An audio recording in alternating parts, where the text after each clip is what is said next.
Hello everyone, welcome back to our channel.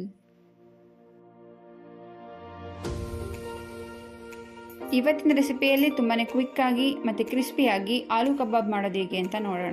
Only ಮನೆಯಲ್ಲಿರೋ ಇಂಗ್ರೀಡಿಯೆಂಟ್ಸ್ನ use ಮಾಡಿಕೊಂಡು egg ಏನು ಬಳಸದೆ ನಾನ್ ವೆಜ್ ತಿಂದೇ ಇರೋರು ಈ ಥರ ವೆಜ್ ಕಬಾಬ್ನ ಮಾಡಿಕೊಂಡ್ರೆ ತುಂಬಾನೇ ರುಚಿಯಾಗಿರುತ್ತೆ. ಆಲೂ ಕಬಾಬ್ ಮಾಡೋದಕ್ಕೆ ನಾನು 2 ಮೀಡಿಯಂ ಸೈಜ್ ಆಲೂಗೆಡ್ಡೆನ ತಗೊಂಡಿದ್ದೀನಿ. ಮೊದಲಿಗೆ ನಾನು ಇದನ್ನು ಸಿಪ್ಪೆಯನ್ನು ತೆಗೆದು ಚೆನ್ನಾಗಿ ತೊಳೆದು ನಿಮಗೆ ಬೇಕಾಗಿರೋ ಶೇಪಲ್ಲಿ ಕಟ್ ಮಾಡ್ಕೊಳ್ಳಿ. ಸ್ವಲ್ಪ ಮೀಡಿಯಮ್ ಸೈಜಲ್ಲಿ ಇರಲಿ, ಅತಿ ಸಣ್ಣನೂ ಬೇಡ ಅತಿ ದಪ್ಪನೂ ಬೇಡ. ತುಂಬ ಸಣ್ಣ ಆದರೆ ಅಷ್ಟು ಚೆನ್ನಾಗಿ ಬರೋದಿಲ್ಲ ಕಬಾಬು. ಸೊ ಮೀಡಿಯಮ್ ಸೈಜಲ್ಲಿ ನಿಮಗೆ ಬೇಕಾಗಿರೋ ಶೇಪಲ್ಲಿ ಕಟ್ ಮಾಡ್ಕೊಳ್ಳಿ.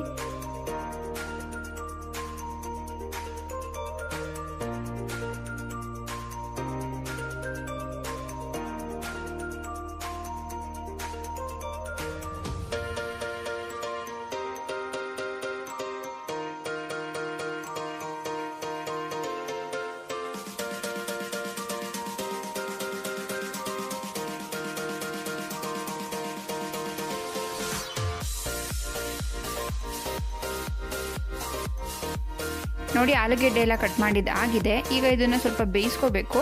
ಅದಕ್ಕೆ ಒಂದು ಪಾತ್ರೆಗೆ ನೀರು ಮತ್ತು ಉಪ್ಪನ್ನು ಹಾಕಿ ಸ್ವಲ್ಪ ಬಿಸಿ ಮಾಡೋಕ್ಕೆ ಇಟ್ಕೋತಾ ಇದ್ದೀನಿ. ನೋಡಿ, ನೀರು ಈ ಥರ ಬಿಸಿ ಆದಮೇಲೆ ಆಲೂಗೆಡ್ಡೆನೆಲ್ಲ ಸೇರಿಸಿ ಒಂದು 3 to 4 ಮಿನಿಟ್ಸ್ ಬೇಯಿಸ್ಕೋಬೇಕು. ಆಲೂಗೆಡ್ಡೆ ಓನ್ಲಿ 25% ಅಷ್ಟು ಮಾತ್ರ ಬೇಯಬೇಕು. ಜಾಸ್ತಿ ಬೇಯಿದ್ರೆ ಕಬಾಬ್ ಮೆತ್ತಗಾಗ್ಬಿಡುತ್ತೆ. ಸೊ ಒಂದು 25% ಬೇಯೋದಕ್ಕೆ ಒಂದು 3 to 4 ಮಿನಿಟ್ಸಲ್ಲಿ ಬೆಂದುಬಿಡುತ್ತೆ. ಸೊ ನೋಡಿ, ಇವಾಗ ಒಂದು 4 ನಿಮಿಷ ಆದಮೇಲೆ ನಾನು ಗ್ಯಾಸ್ನ ಆಫ್ ಮಾಡ್ಕೋತಾ ಇದ್ದೀನಿ. ಇಷ್ಟು ಬೆಂದ ಮೇಲೆ ಆಲೂಗೆಡ್ಡೆನ ತೆಗೆದು ಒಂದು ಪ್ಲೇಟ್ಗೆ ನೀರಿಂದ ಸಪ್ರೇಟ್ ಮಾಡಿಟ್ಕೊಳ್ಳಿ. ಈಗ ಒಂದು ಬೌಲ್ಗೆ 2 ಟೇಬಲ್ ಸ್ಪೂನ್ ಅಷ್ಟು cornflour, 2 tablespoon rice flour, ರುಚಿಗೆ ತಕ್ಕಷ್ಟು ಉಪ್ಪು. ನೀವು ಆಲೂಗೆಡ್ಡೆಗೆ ಉಪ್ಪು ಹಾಕಿರೋದ್ರಿಂದ ಉಪ್ಪನ್ನು ಸ್ವಲ್ಪ ನೋಡಿ ಕಡಿಮೆನೇ ಹಾಕ್ಕೊಳ್ಳಿ. ಮತ್ತು 1 ಸ್ಪೂನ್ ಅಷ್ಟು ಅಚ್ಚ ಖಾರದ ಪುಡಿ, ಶುಂಠಿ ಬೆಳ್ಳುಳ್ಳಿ ಪೇಸ್ಟ್ ಮತ್ತು ಒಂದು 1/2 ಟೀ ಸ್ಪೂನ್ ಅಷ್ಟು ಕಬಾಬ್ ಪೌಡರ್ನ ಆ್ಯಡ್ ಮಾಡ್ಕೋತಾ ಇದ್ದೀನಿ. ಕಬಾಬ್ ಪೌಡರು ಯಾವುದೇ ರೀತಿ ನಾನ್ ವೆಜ್ ಕಂಟೆಂಟ್ ಇರೋದಿಲ್ಲ, ಇದು ಕಂಪ್ಲೀಟ್ಲಿ ವೆಜ್. ನಿಮಗೆ ಅದು ಪ್ಯಾಕೆಟ್ ಹಿಂದೆ ನೋಡಿದ್ರೆ ಗೊತ್ತಾಗುತ್ತೆ, ಅದು ಗ್ರೀನ್ ಕಲರ್ ಸಿಂಬಲ್ ಇರುತ್ತೆ. ಸೊ ಇದು ಕಂಪ್ಲೀಟ್ಲಿ ವೆಜ್ ಮತ್ತು ಟೇಸ್ಟ್ ಚೆನ್ನಾಗಿರುತ್ತೆ. ಮತ್ತು ಒಂದು ಲೆಮನ್ನ ಸ್ಕ್ವೀಸ್ ಮಾಡ್ಕೋತಾ ಇದ್ದೀನಿ.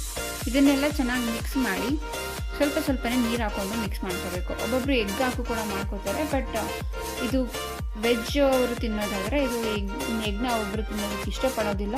ಸೊ ನಾವು ಸ್ವಲ್ಪನೇ ನೀರು ಹಾಕ್ಕೊಂಡು ಸ್ವಲ್ಪ ಚಿಕ್ಕ ಕನ್ಸಿಸ್ಟೆನ್ಸಿಯಲ್ಲಿ ಕಲಿಸ್ಕೋಬೇಕು. ಅತಿ ತೆಳುವಾದರೆ ಅದು ಆಲೂಗೆಡ್ಡೆ ಮೇಲೆ ಒಂದು ಸ್ವಲ್ಪ ಕೋಟಿಂಗ್ ಕುತ್ಕೊಳ್ಳೋದಿಲ್ಲ.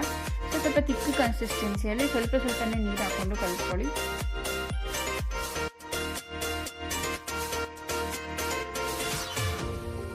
ನೋಡಿ, ಈ ಥರ ಗಟ್ಟಿ ಕನ್ಸಿಸ್ಟೆನ್ಸಿ ಬಂದಮೇಲೆ ಬೇಯಿಸಿಟ್ಕೊಂಡಿರೋ ಆಲೂಗೆಡ್ಡೆ ಎಲ್ಲನ ಇದಕ್ಕೆ ಹಾಕ್ಕೊಂಡು ಚೆನ್ನಾಗಿ ಮಿಕ್ಸ್ ಮಾಡ್ಕೋಬೇಕು.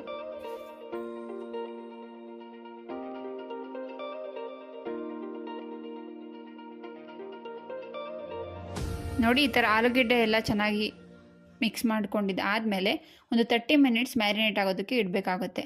ಹಾಗೇನಾದರೂ ಇಡಿ ಅಥವಾ ಫ್ರಿಜ್ ಒಳಗಾದ್ರೂ ಇಡಿ. ಫ್ರಿಜ್ಜಲ್ಲಿ ಇಟ್ಟಿದ್ರೆ ಸ್ವಲ್ಪ ಚೆನ್ನಾಗಿ ಮ್ಯಾರಿನೇಟ್ ಆಗುತ್ತೆ ಬೇಗನೆ. ಸೊ ನಾನು ಫ್ರಿಜ್ಜಲ್ಲಿ ಇಟ್ಕೋತಾ ಇದ್ದೀನಿ ಒಂದು 30 ಮಿನಿಟ್ಸ್ ಮ್ಯಾರಿನೇಟ್ ಆದಮೇಲೆ ಎಣ್ಣೆನ ಬಿಸಿ ಮಾಡೋಕ್ಕೆ ಇಟ್ಕೊಂಡು, ಎಣ್ಣೆ ಬಿಸಿ ಆದಮೇಲೆ ಒಂದೊಂದೇ ಆಲೂಗೆಡ್ಡೆನ ಸೇರಿಸ್ತಾ ಬನ್ನಿ ಎಣ್ಣೆಯಲ್ಲಿ.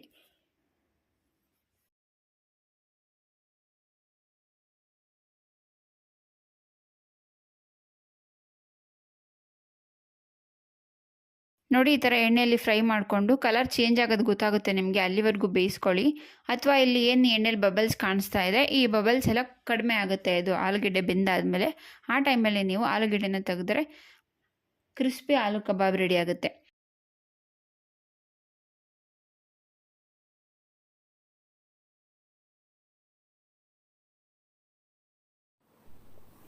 ನಾನ್ ವೆಜ್ ತಿಂದೇ ಇದ್ದವರು ಈ ರೀತಿ ಕಬಾಬ್ ಮಾಡಿಕೊಡೋದ್ರಿಂದ ಸೇಮ್ ಚಿಕನ್ ಕಬಾಬ್ ಅಷ್ಟೇ ರುಚಿಯಾಗಿರುತ್ತೆ ಮತ್ತು ತುಂಬಾ ಟೇಸ್ಟಿ ಕೂಡ ಆಗಿರುತ್ತೆ. ಐ ಹೋಪ್ ಈ ವಿಡಿಯೋ ನಿಮಗೆ ಇಷ್ಟ ಆಗಿದೆ ಅನ್ಕೋತೀನಿ. ಇಷ್ಟ ಆಗಿದ್ರೆ please like, share and subscribe my channel. Thank you.